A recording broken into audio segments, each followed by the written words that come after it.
Hi, I'm Jarrett Fuller. Welcome to Scratching the Surface.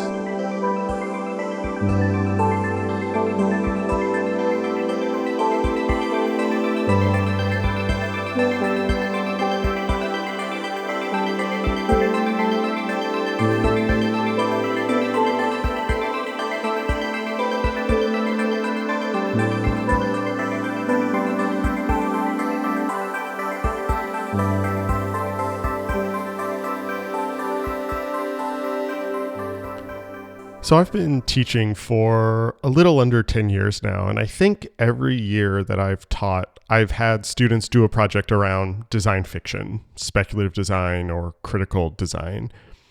I've been inspired by design studios like Dun & Raby and MetaHaven, and I'm interested in getting students to think about design and how they can use their design toolkit outside of traditional commercial practices. But even more than that, I love watching the students discover that these concepts, whether that be design fiction or discursive design or speculative design, they don't just have to live in galleries or in school projects. These methodologies actually can have a place in what I would call more traditional design jobs too. My guest today has thought about these ideas, I bet, longer than anyone else. In 2009, Julian Bleecker published an essay called Design Fiction, a short essay on design, science, fact, and fiction, where he developed the concept of design fiction, a term he coined with the science fiction writer Bruce Sterling. Bleecker defines design fiction as the act of creating tangible and evocative prototypes from possible near futures to help discover and represent the consequences of decision making. He's written extensively about design fiction in multiple books, most recently The Manual of Design Fiction, which he co-wrote with Nick Foster, Nicholas Nova, and Fabian Guderian, and It's Time to Imagine Harder. Under his company, Near Future Laboratory, Julian works with organizations, companies, and businesses to create design fictions to help them understand their work in new ways. This can mean leading workshops and giving lectures, but it also means prototyping magazines, cereal boxes, product catalogs from the future. Humans are remarkably bad at acting on abstract futures, he writes, but remarkably good at responding to concrete stories. Design fiction is a way to make these stories concrete. Julian is a fascinating person. He has a background in engineering and a PhD in the history of consciousness. He also founded and then sold Amata, a product design company specializing in analog cycling computers, which he sold in 2022. And in this conversation, Julian and I talk about where the ideas that became design fiction came from, how he practices it in corporate settings, and how he ensures that design fiction doesn't become a buzzword like design thinking has in many ways. And we close this conversation talking about his interest in imagination and how we can encourage today's design students to, in his words, imagine harder. If you like this show and what we do here, you can support our work by joining our Substack. We have a monthly newsletter that is free for everyone, as well as a paid tier that gets you a bonus interview every month. All of this helps keep the show free for everyone all the time.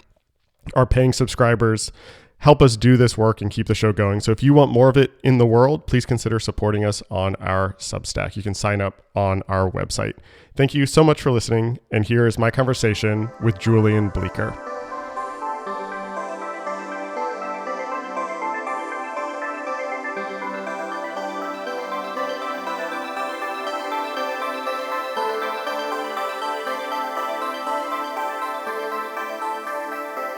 I've heard you talk about how you often talk with your clients about how Near Future Laboratory is a time machine, and you're sort of going into the future to grab these objects and bring them back. And I thought it would be interesting to start with a time machine, but to go back in time. And I want to specifically go back to 2005, 20 years ago, when you were teaching in the film school at University of Southern California.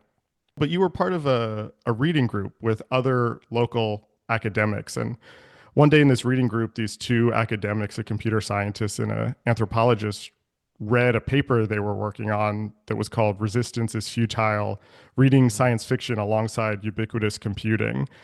And from what I understand, this paper and hearing that was very revelatory for you. It sort of changed a lot of how you thought about your work. I'm wondering if you could put me back in your shoes in 2005 and bring that artifact to today.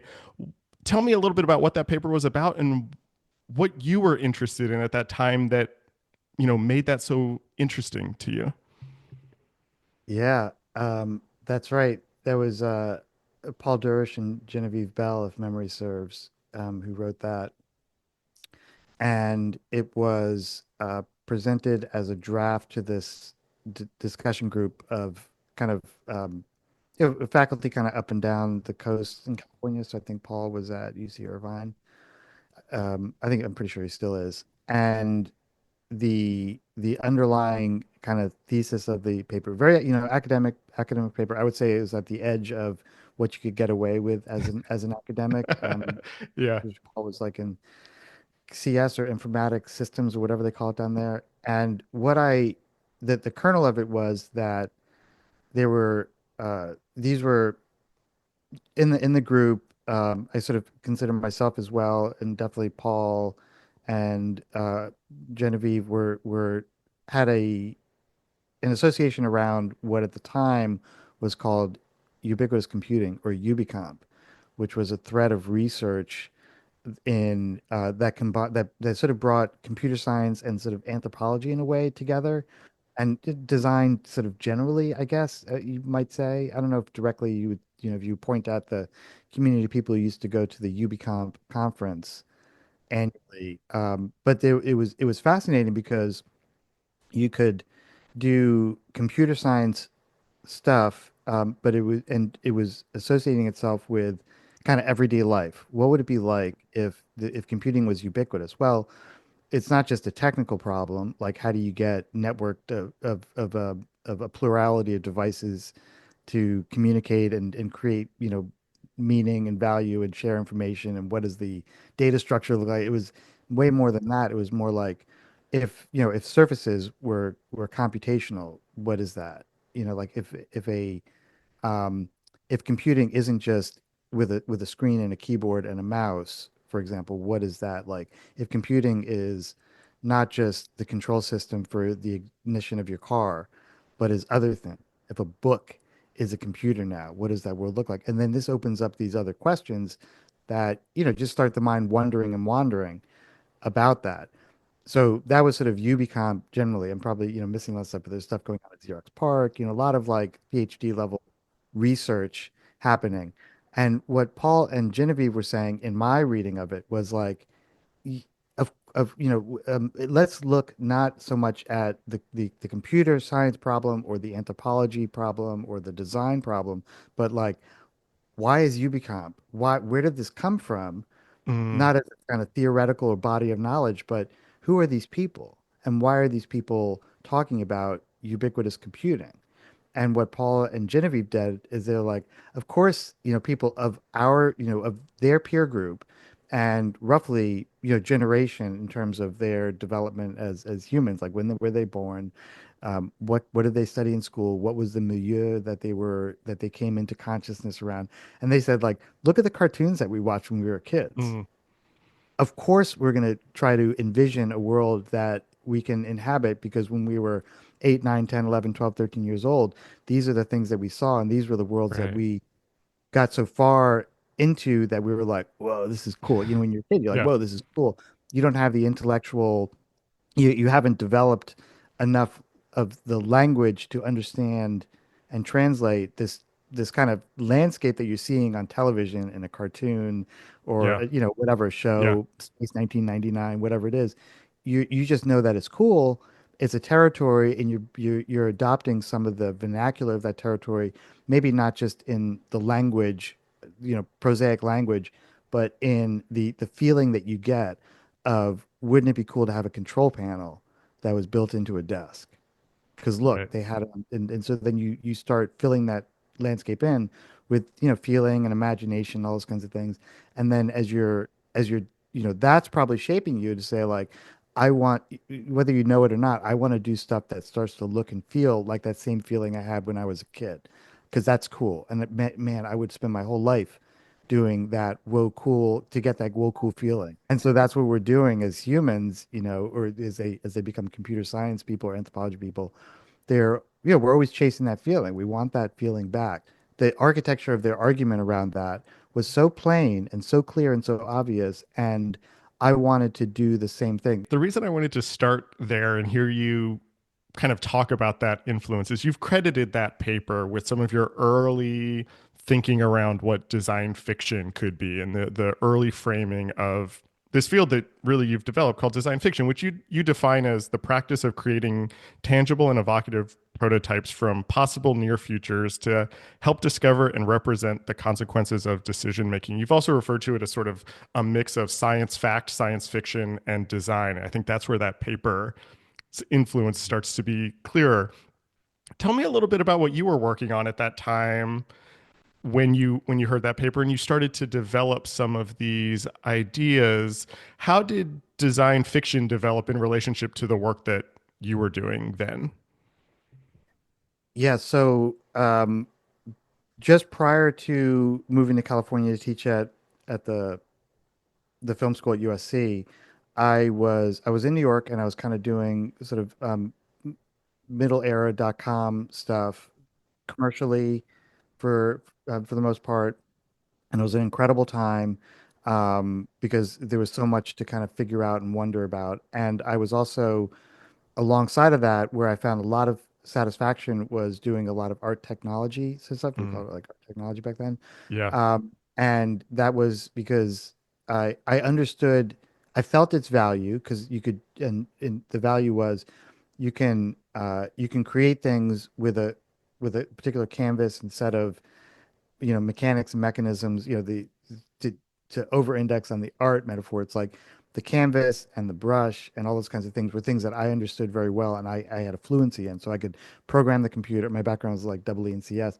I could program the computer. I could wire things up. I could make sensors make computers do things, and that made me that made me a good collaborator for people who maybe didn't have that fluency but had a high creative consciousness. They're like, I got this idea for this art project, and maybe I heard that you could, and could we, and then you do that. Right. And I did like an R&D residency uh, at at iBeam, Oh yeah. which was a major hub of kind of art technology work at the time. And you start meeting lots of people, and uh, I it, I would say, with humility, like I was more than just like the guy who can program the computer. I also had, at that point I was ABD from, I'm getting a PhD. So Yeah. Yeah. I'm Yeah. going to do more than just kind of wire things up. I'm going to want to have conversations about the meaning and value of the kinds of systems that we're building. And I kind of brought that, and I think that's what made the USC context work, because now I'm in a effectively a creative discipline, the film school, which had you got creative people in there because they're Hmm. visual Hmm. storytellers. They're trying to figure out how to be commercial visual storytellers, which is totally cool and fine. And so I was bringing that into the to this master's program, specifically focusing on helping students recognize the value not just of the film camera, or in the case for a lot of students, the game engine, but Hmm. what are the other tools and mechanisms and kinds of cameras? It's not called camera, it's called an Arduino. It's not called like a 16 millimeter film. It's called processing. What are other ways? What are the emerging mechanics? Because at the time they were very much emerging, that you can use to help tell visual stories. So a lot of the coursework that I did would be we're going to learn how to program, basically at Okay. a root level, and that quite wasn't quite enough for me. That felt a little bit too wrote. I don't think, it was basically, it was a very open time at the department. It's like, what do you want to do? Do it. We trust you to figure out what's best to educate our students and that kind of thing. And so I just started almost by accident, because we're going to learn hardware. We're going to program an Arduino to make an LED blink, which is the Hello World equivalent for in the hardware space. Okay, but what can we do integrating visual storytelling and storytelling generally with these things? So I would I would prepare a lesson essentially on my blog, and that was mostly just like, that's a great portal to kind of write notes, and people can copy paste stuff, and it was all very rudimentary. And I started writing about the project that we're going to do, the equivalent of like a README file for a project, you might see on GitHub or something like that. Yeah. But I would write them as entirely fictional narratives. And at the time, Battlestar Galactica, everyone was in Oh yeah. the new version of Battlestar. It'd be like, this week we're gonna make a Cylon detective, and I would play it. I wouldn't be like, haha. It would just be like, this is what it is, and it was completely goofy. It was deliberately, almost deliberately, like, let's just try to find the way to layer another imaginative kind of Yeah. veneer on top of what we're doing so it doesn't just feel like we're work. And I don't think, it probably didn't do much more for the students other than just be like, when they got it done, they'd be like, "Are you a Cylon? Are you a Cylon?" And that was enough. Around that time, I think just by accident doing that, I was doing some futures work with Institute for the Future, and their work was kind of they would do these decadal reports, so 10-year, what is 10-year futures? And I always found that fascinating. I loved it because they printed these books, but I also found it a little bit I felt excluded from that only insofar as it's like, well, I want to make something right now. I don't want to write a paper Mm, about what might happen in 10 years. I feel like the future is always imminent. And so if I can index on the imminent state of the future and use my engineering skills to build something that is technically possible, because look, it works, the code compiles and it runs, but is also sort of intellectually or creatively uh, at some kind of vanguard to the point where it's like I don't quite understand what's going on here, but this feels like something that could be. yeah. It, Yeah. it doesn't right now. It doesn't quite click into my. When I say my, I'm saying like maybe just like a more prosaic person looking at it. I don't quite get it. Like, Yeah. why would anyone pay for this? And you're like, I don't know. There was a time when people didn't pay for luggage with wheels, but now they seem to be like maybe we're just Right. in some we've just crossed the threshold and we're just at the edge. And I'm kind of like looking back and I'm like, hey, folks, I think there's something interesting going on over here. I'm trying to establish that there's this new terrain Yeah. and I'm calling it this, and I'm not sure what it does, or I'm not sure what it's good for. But what I'm going to do is I'm going to hypothesize that it does have value and treat it as such. Make Mm. it feel like it exists in the world. That's what science fiction does, I think. The better science fiction. Yeah, I want to come back to that for a second, but I have like a really kind of base fundamental question that I just want to ask. You have this background in engineering. When you're in Mhm. the film school, you're teaching in this interactive media division. You're doing some of this futures work. Where did the word design come in to how you think about your work, or what is your relationship to that word design, or maybe very just simply, how do you define design? I'm just curious, sort of, I'm interested in all these intersections, and how Mhm. does design become a central tenet in all of this work? So yeah, I wasn't sure what it was. If I think back at the time, but I remember.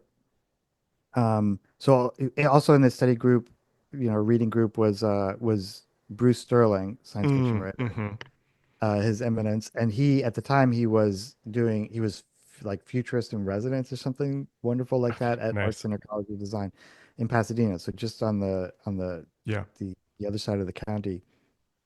Los Angeles County. And so he would come over, and so I was fascinated by that, by his association with this.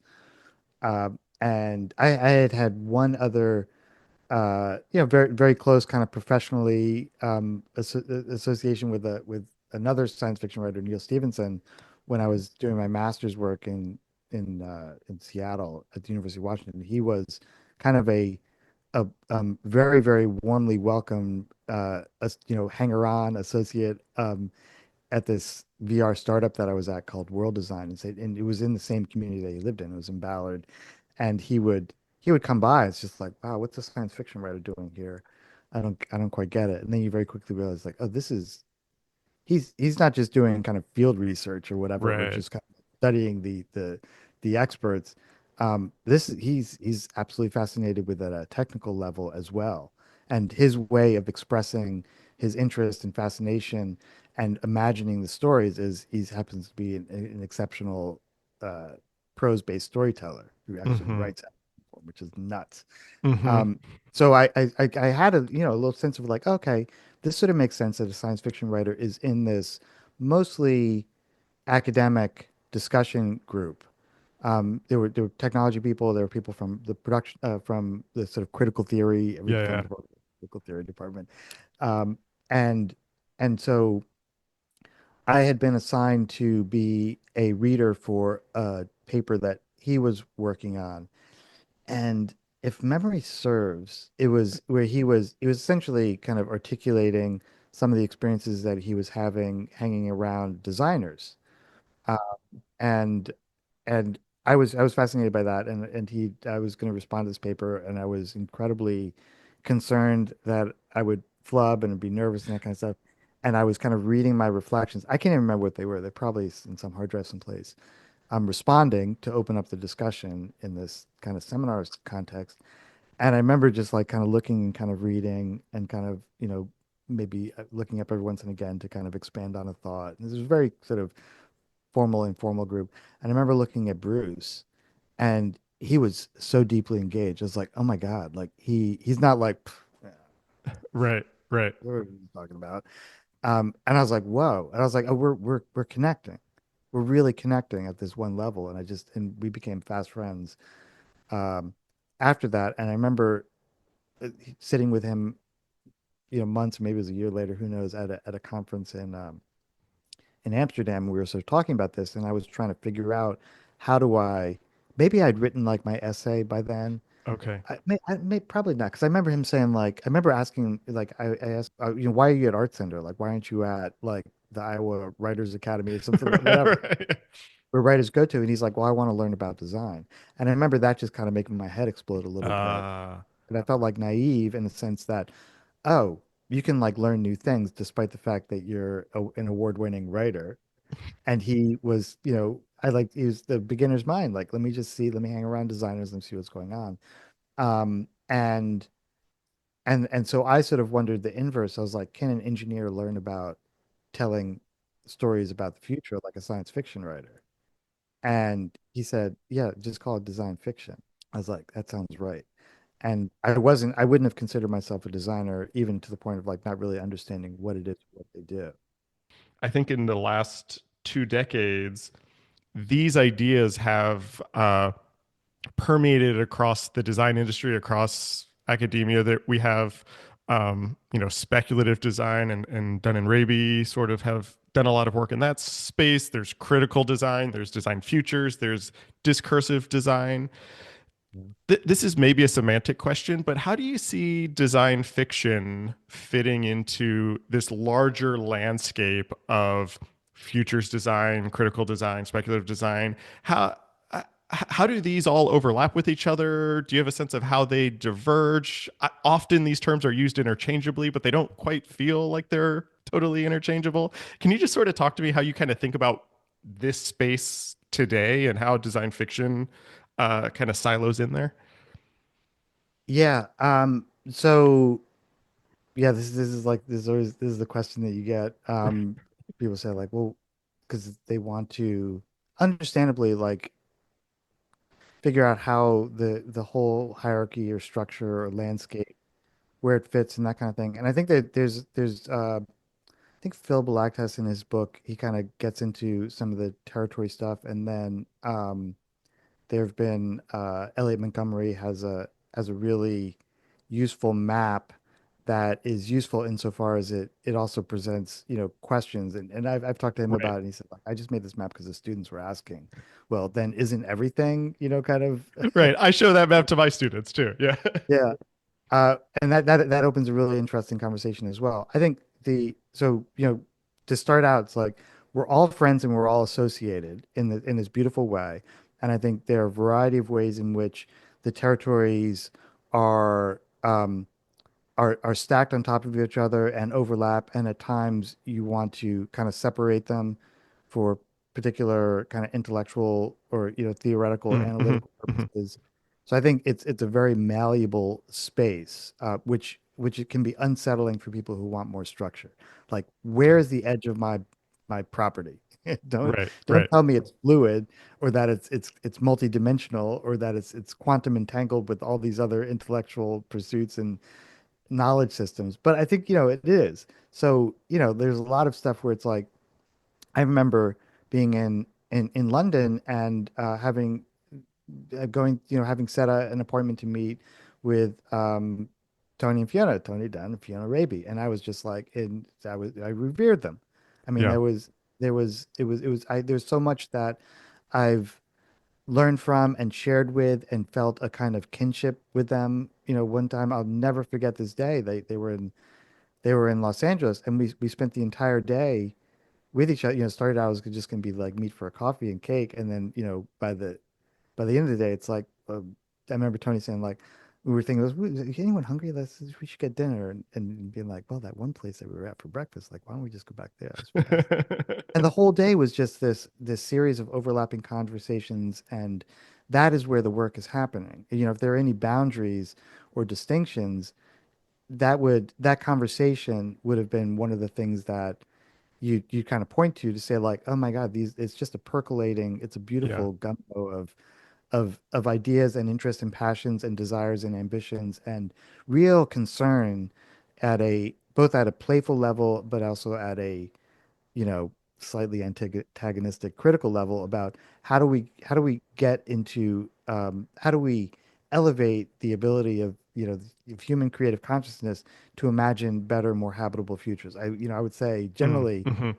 that's the objective. Now, then, it gets into the tricky thing of like, well, is your habitable future the same as mine? And then it gets, equally interesting and fun and challenging. And how do we go about doing it? And I think every individual within a practice has their own particular approach that they can adhere to or not, or develop, Right. or Right. expand or draw from. I think sometimes it gets a little bit prickly, I think, because people start feeling like the future is a zero-sum game, and my future better be more valuable than someone else's because it must be because look who hired me kind of thing. It's like, well, I don't know.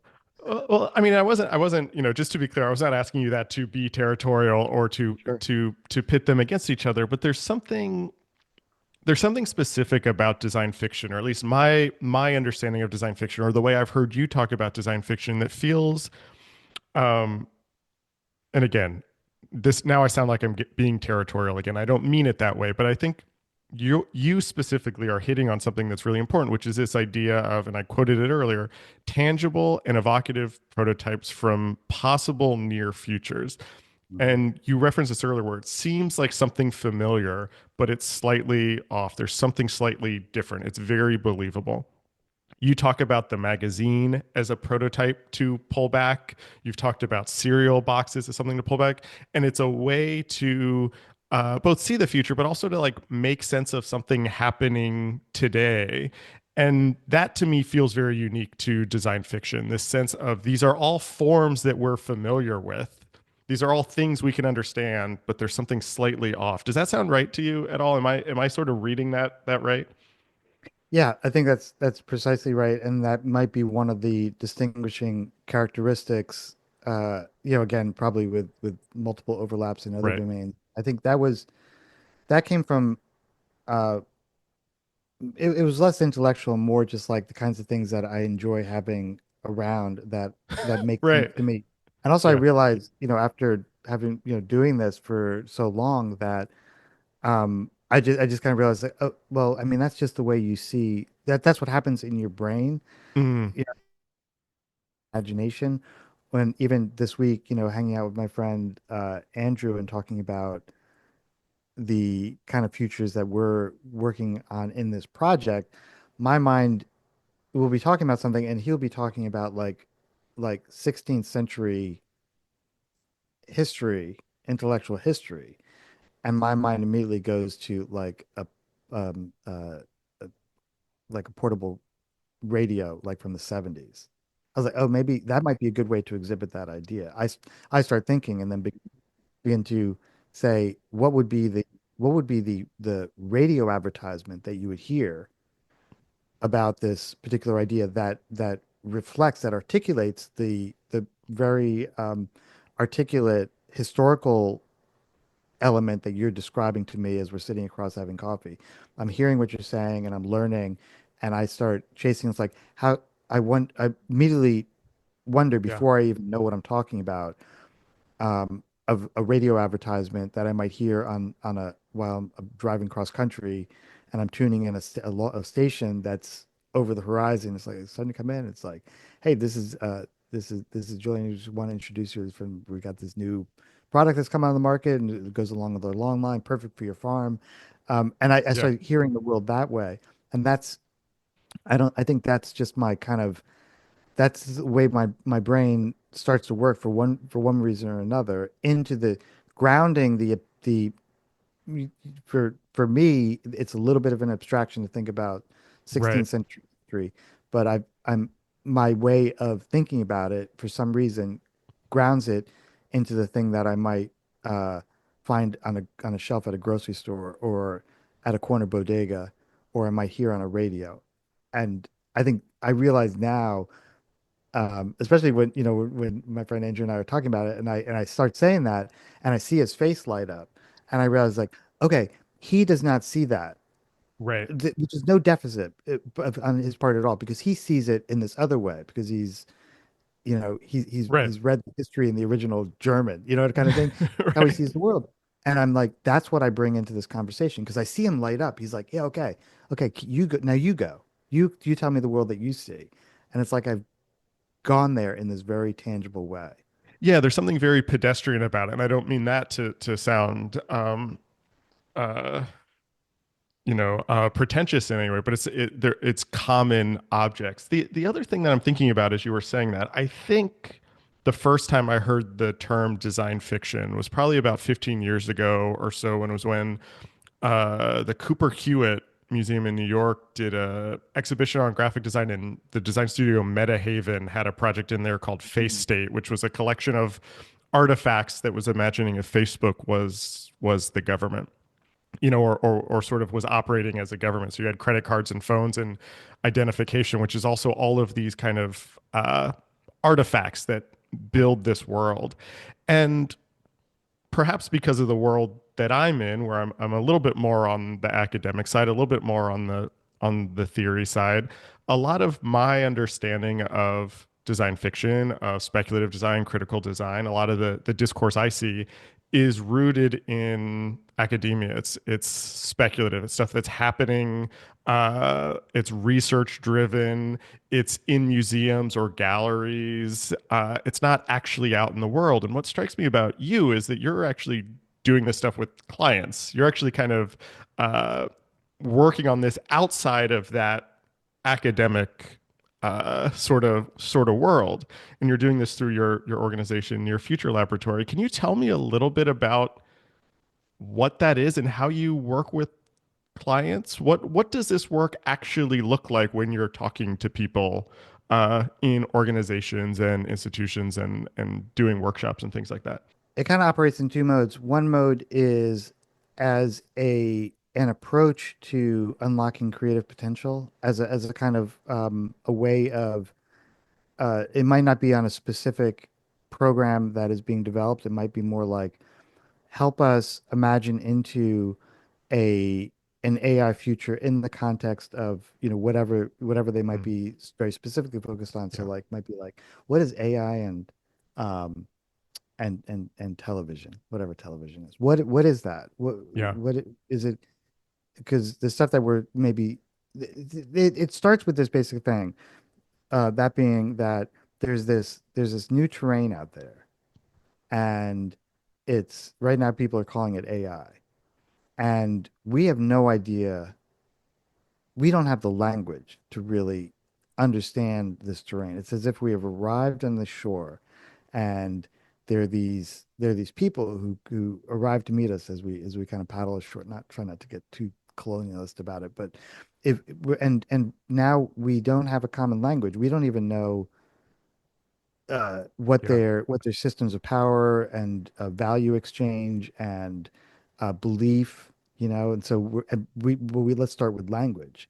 How do we even express ourselves? In the Mm, movies, like Julian, Julian, I'm Julian, and someone looks around, they're like, what's this guy babbling about?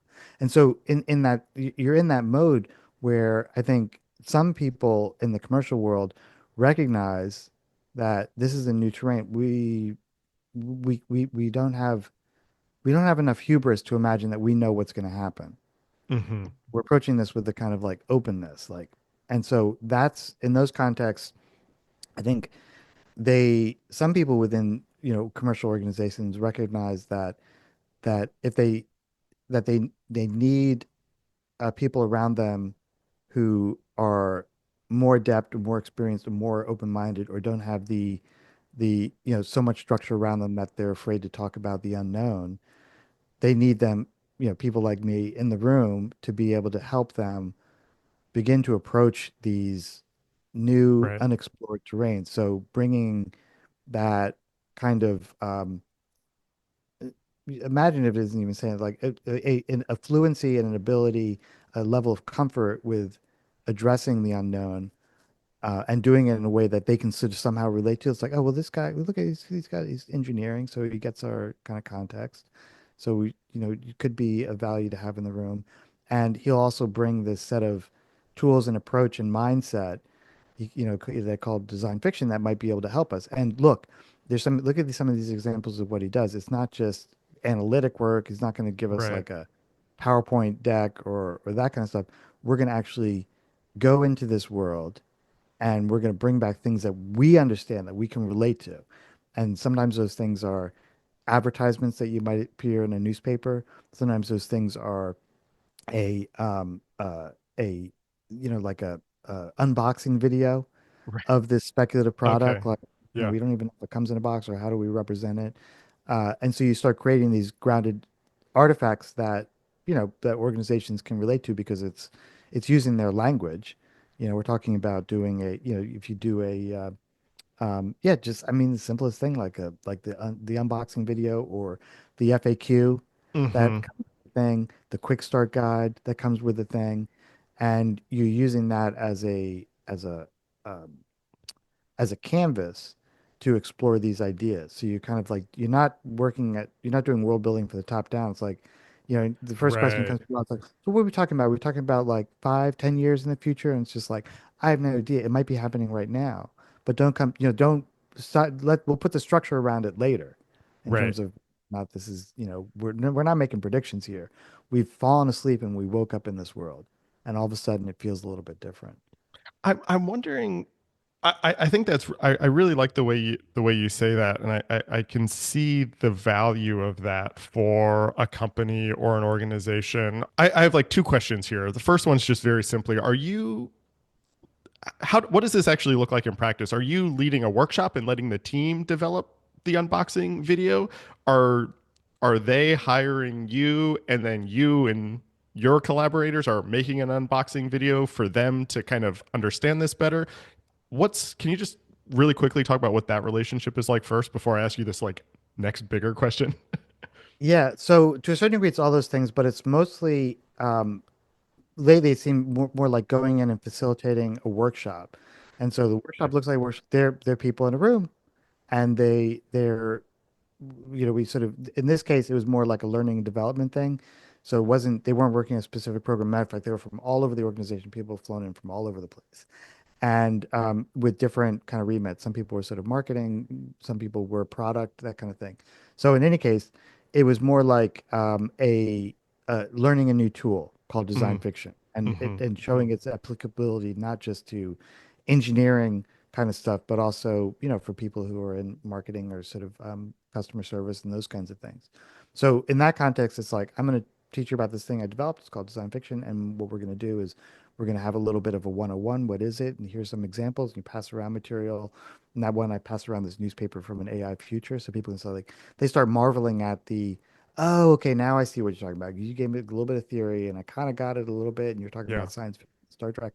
But now I see what you're saying. Like, this is something that has come from the future, every level of detail in it, like, looking at the classified ads, it's like, oh yeah, this is wacky, this is weird, this is cool. And then they're in this mode of like, okay, this is gonna be fun. And then you sort of, you give them a brief and a little bit, brief is overstating it. You give them like essentially working from a workbook. We're gonna take this particular idiom or domain. In that case, it was AI because everyone's talking about it. Now we're gonna try to imagine what it looks like for, your particular context. So how do you Yeah. Let's do the product packaging for a product that's come out based on the world that your company operates in. New product that's got AI features. Just give me like the key selling points that you might see in a little bullet list if it were packaged software. It isn't packaged software anymore. But just let's just play that. Right. And so then Right. they would sort of, there'd be a sprint. Okay, we got 15 minutes. Like let's see what we Okay. get. And so I'm going around the room. I'm just like, I'm just sort of it's amazing. It's use that one thing you just said. I think that's the thing. Like invert it. Like so I'm just I doing see. Yeah. hey, look at that. He's the marching band leader. Right. Here we Right. go. This is great. And then there's some contexts where I'll do a workshop and it's to facilitate the conversation and open up. And so those things happen. If it's a little bit more longitudinal, it might be like I'm also commissioned to distill the conversations that happen in that room and represent them as an artifact. Mm. So sometimes you might do a project with a client and they want to something that memorializes the experience, and oftentimes that's a PowerPoint deck Right. or some summarization. Now I might do that, but the emphasis is on the thing that augments the feeling and takes people back to the moment when they were in the workshop, which a PowerPoint deck does not do. Sorry, no matter how many pictures you put or snapshots of all the post-it notes, it just, my experience, it doesn't work. So that I'll memorialize it in an artifact. And I my see. favorite artifacts are product catalogs and newspapers. There are lots of others, but that's the ones that I relate to so strongly. And so I will produce that, manufacture it. Me sitting in the studio, oftentimes it is just me. I sort of enjoy just, I know what I want to do. I just want to do it. And then I'll get it manufactured and I'll make the thing. I'll send it back. Say, that was an amazing time here, you guys. Here's I the see. memorial of that experience. That's really helpful for me, and sets up this question that I'm not totally sure how to ask, but I'm interested in this sort of what's gained and what's lost when this is practiced in an academic setting versus in a corporate or professional or practice-based setting. I think one of the critiques of design fiction, of speculative design, critical design in academic settings is that they are closed off from the real world. They're seen by few people. They're in a museum setting. They almost become art pieces, so you don't engage with them as much, which I think the way you're describing it in your work, you lose a lot of that.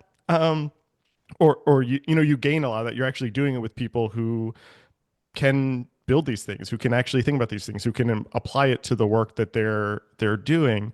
But I'm also thinking about this in relationship to the trajectory of design thinking, for example, where that became sort of a brand on its own. It became this sort of add-on to make, in some cases, to make a company feel like they're doing something innovative.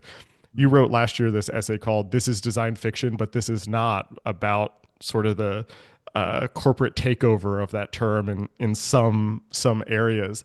How do you how do you make sure that, or how do you think about making sure that design fiction doesn't become something that just justifies a company's own decision making, or a way to make them feel like they're thinking about something, but it's really just a way to encourage them to do what they're already doing? How do you navigate that when you're working with companies?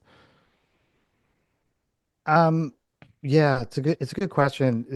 The two things that come to mind in that context, one is just doing a little bit of like light policing, I guess, so like Hmm. that or that dispatch or whatever being one of them, just to kind of remind people where, at least where I think the value is, and why it's important not to over-index something to the point where it's like now you're saying it's basically anything that Right, we're right. um and so I think there's a little bit of work there, but also like I've had enough experience, I think, just generally with and understand intellectual history and the evolution of kind of human consciousness. And I'm not saying that I understand everything about the world, but experience enough to realize, oh, that ideas are absorbed and reflected through not in a static way, but evolutionarily. So it will change, it'll evolve and develop, and at some point, it might be like um, it might look very different from what I imagined. And I don't want to be the old guy shaking his cane, being like, "No, you got it all wrong." Just be like, "Wow, amazing! Look how Yeah. you evolved these ideas. Like I never would have guessed. I never would have guessed. This is beautiful." And so, part of me is like, on balance, it's like I'm just gonna keep. I want to keep doing what I'm doing because I enjoy it so much, and it's a lot of fun, and people seem to get a lot of joy and value out of it. Uh, but I'm not gonna get angry if someone says this is design fiction. I think the only thing that I'll probably hold on to, it's like design fiction is not prose. Design Mm, is translating kind of imagination into material form. So when I say design fiction, I'm saying you're translating the things that you imagine into a material form. yes. It's not prose-based fiction, and that's going to always going to be hard because the first thing people think of when they think of fiction is not an object that is itself a piece of fiction, like a prop in a film, for example. Yeah. uh, they're going to be starting thinking about things on a shelf that have lots and lots of these pieces of paper with lots and lots of words on them. That's always going to be a challenge. But I think that's part of the challenge is thinking like there are other forms of storytelling, right? And they're just canonical, accepted, you know, dominant, I guess is the word you use, forms. One is that it's called a movie, one is called a show, one is called a novel, et cetera. And they're all, but there's such a continuum in between all those, extending into the world of the prototype from the commercial world, the hardware prototype of an object, or the maquette in like in architecture. Like there are all these ways in which people sort of imagine the future. The spreadsheet, the financial projection, that's a fiction. Believe it or not, it's not true. What I really appreciate about your work is that you really are approaching design as a type of material culture. It is a tangible thing. It is a thing that you hold. It is not, that what you are doing is not prose, like you just said. And I always like to define design as ideology made artifact or an idea that is made concrete in some way, a point of view that then is given a shape. And I want to go back to something you said earlier about when you're talking about the futures, asking whose future, who's a part of that future, that there are these multiple futures. And I'm wondering if you can connect that idea of the materiality of design fiction and the ideologies about whose futures we might inhabit. And how do you talk with your clients when talk with organizations about how these artifacts sort of embody ideas, embody ideologies, embody different trajectories? Are you able, I'm sorry, this question's getting bigger and bigger the more I talk, but like, are you able to sort of talk, how do you sort of talk about the actual physicality of what you all are making as a way to kind of show these are specific ideas? You know what I mean? Like how do you sort of go from the thing to big idea about the world? Well, I'll tell you what starts coming to mind when as you were kind of framing it. I think one of the beautiful things about this practice, design fiction as a practice, and something that I've learned along the way, I think to a large degree from Dunn and Raby, I feel like it. I mean, as you were talking, it's like a lot of their work kind of came to mind. And then stuff that I've learned from another remarkable creative kind of in this space, Alex McDowell, who Mm, I'd be diminishing his significance if I said he was just a production designer because he is not. But he's done production design on some of my favorite films, Minority Report being mm, and Blade Runner being two of the biggies for yeah, sure. yeah, yeah, Um, is you can tell you can provide a point of entry to a possible future indirectly. So a lot of yeah. oftentimes I did for a long time I didn't want to use the idiom world design or world building. It felt like a little bit too top down and godlike to me. Right, right, And enough of my kind of academic work was like don't be God, like be humble. And I don't know, something like that. And right. so I resisted that and I still do, except to say that it's sort of the inversion is to say, um, create a point of entry into a world that that compels the person experiencing it. Like, so if you give someone a newspaper from the future, that Yeah. they bring their imagination into that. Yep. I'm not telling you the story. I'm not telling you the whole thing. There's no firm and fast conclusion. I know you might want that. You might think that you want that. What you want though is the magical superpower of this approach is that you are part of the imagining. And you might think that you just want to hire someone to tell you what the future should be. Probably it's more effective and helpful, possibly, to have someone say, I'm not going to give you what you want. I'm going to give you what you need. And what you need is a place to for you to bring your own maybe slightly hampered or it needs a little bit of exercise. It hasn't gotten a lot of workouts at the gym. You haven't, you're a little bit paunchy. Your imagination is is has been diminished a bit. No fault of your own. You just need to do a little bit of a workout, and part of that workout is I'm going to show you something that's going to force you to wonder. And the first thing that's going to happen is you're going to be like, I don't get it. What's going on here? Good question. Good question. Well, let's start.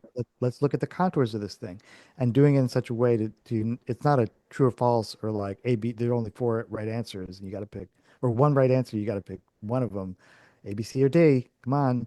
It's more like let's have a conversation. So if you can provide that little bit of a kind of portal into that world, so people are like, oh my gosh, what's going on here? Great. Okay, you asked the right question. What is going on? Let's talk about it. And I think that's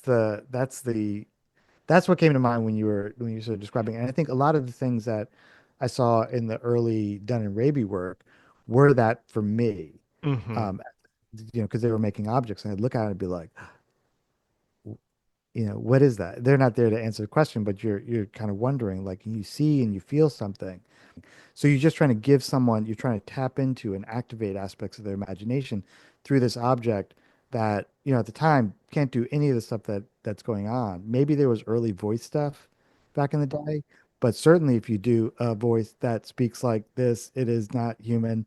So there's just these little MacGuffin-y kind of tricks that you can do. Can you do the same thing with a sense of purpose? I'm not going to tell you a visual story about a 112-minute film because as a piece of entertainment, I want to do this because I've got other objectives around, kind of commercial development, or I've got other objectives around sort of more in the work in the realm of Tony and Fiona's work. I want to open up a public dialogue. So I'm going to create this work that will, because of my stature and status within the art world, it can be exhibited and that, thousands and thousands of people will see it and there'll be conversations about it. There'll be the review in the New York Times, all that kind of stuff. It's like, how do we open up and, enter into these possible future worlds? Film, I think, is probably the most dominant one, probably video games right alongside it, if not more. Science fiction shows, science fiction novels. What else? What else Yeah. can we do? I'm an engineer, damn it. And I want to play in that space. I don't want to just do traditional, you know, trad engineering commercial Yeah. work Yeah. company. I would, especially if you did have a context in which you were operating in this kind of, Yeah. let's just make things from the future in order to help us figure out interesting things to build that keep us innovative and kind of forward thinking. You talk a lot about the feeling of being an 8-year-old making things. You began this conversation talking about, you and your brother making films when you were kids, and that is something that I feel like that drives a lot of my work and the things that I make. And I'm really interested in, this is a very selfish question. I work with design students, 18, 19, 20 years old. They want to be graphic designers. And on one side, they have more tools for imagination than ever before. Anything that they can imagine, they can make.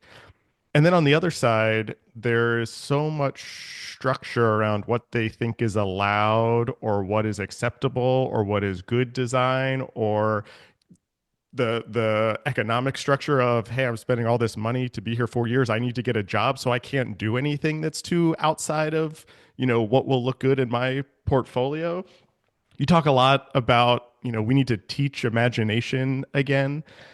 And so, just very selfishly, how do you think about teaching imagination? How do we set up the next generation of designers to imagine again, to, kind of break out of the status quo, to get between all of these lanes, to do the weird stuff, to go more into the future? How do you think about that? How can we sort of encourage that in this next generation? Yeah, that's a big topic. It's actually really present at the moment because it- just at the outset of a project with a guy who I followed for a long time, but we only recently kind of really connected. We should have connected probably ages ago. We're both like, mutual Yeah. friends society. Carl DeSalvo, who is a Oh yeah. professor at He was on the show. Oh, was he? Okay, I Yeah. gotta find that episode. And then Yeah. I've Yeah. called He's with great. him. Yeah, so Carl is doing a kind of year at the Keller Center at Princeton, Keller Right. Center for Entrepreneurship, maybe something like that. And he reached out and he's like, "Hey, can you come by and do a bit?" And I was like, Mm, I'm at a point now where it's like, yeah, I can, but really, like, let's not waste each other's time. Let's figure out, do something substantial. Like, I'll come in, I'll do the lecture for your kids. That's not a big deal. But if I'm going to come out there, and you and I are who we are, let's really try to build something. Like, mm, let's associate with each other meaningfully and richly and deeply, not just yeah. play a laptop and give me your usual. Right. Your stock lecture that you give. Yeah. Yeah, exactly. That's, I literally feel like, I don't have time for that. Um, and I don't mean that in a dismissive way. I mean that, but I got time for bigger, better things that we could do. And so I'll do the bit, but we spent probably a couple months having, call every other week. What is that thing? What is that thing? What is that thing? And we kind of beautifully, just in the moment of like, whoa, that's it, settled on this idea. We'll see where it goes. I mean, I think we got to do it, is imagining the future of, I guess, let's just call it for the moment, design education. Mm, And I think that's sort of related to, I think they're wondering at Keller, Princeton, like, what would be a design degree here?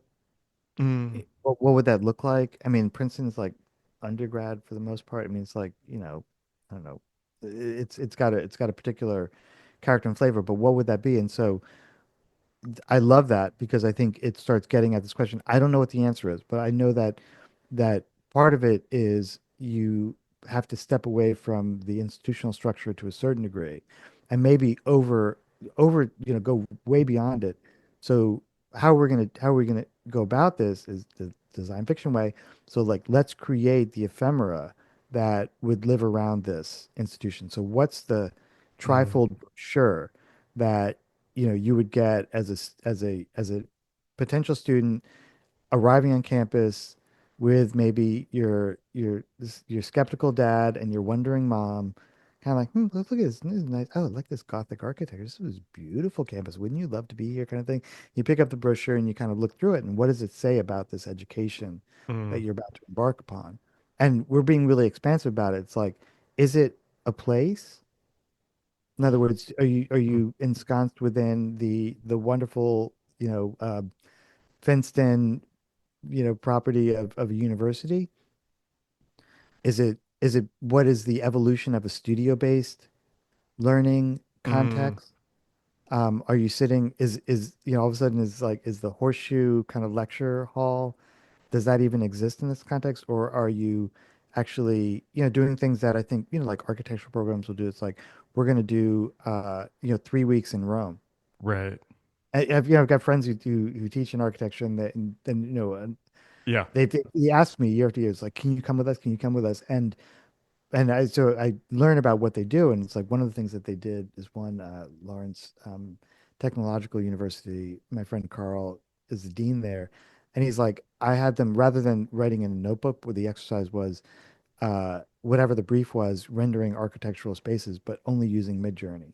So your Mm, notebook are renderings coming out. And I don't know where that goes to. I don't, people could say like, well, I don't get it. How's that going to make them, if they go work for Norman Foster, how's that going to make them any more valuable?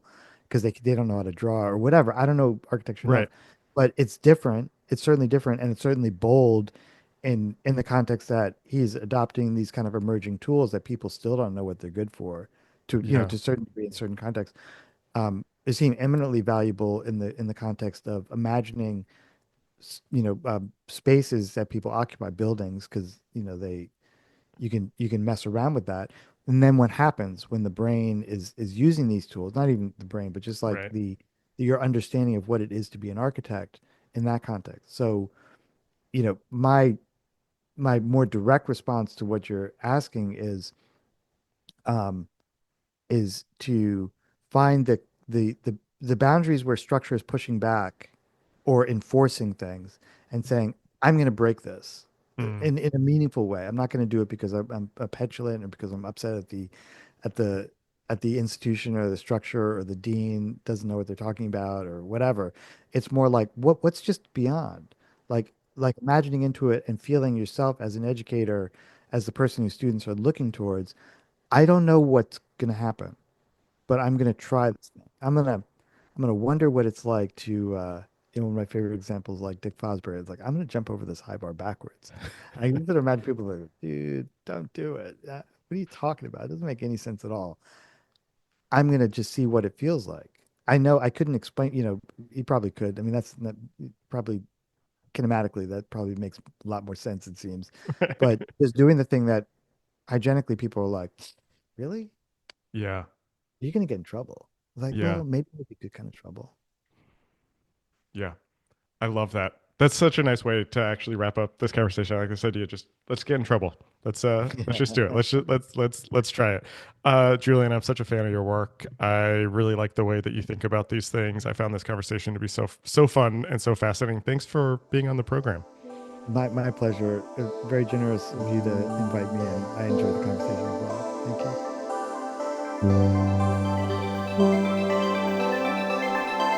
That was my conversation with Julian Bleecker. It was recorded on March 10th, 2025. Our theme music is by Jeremiah Chu. The show is funded thanks to the generosity of listeners like you. If you like what we're doing, I hope you consider supporting us and get some bonus content each month.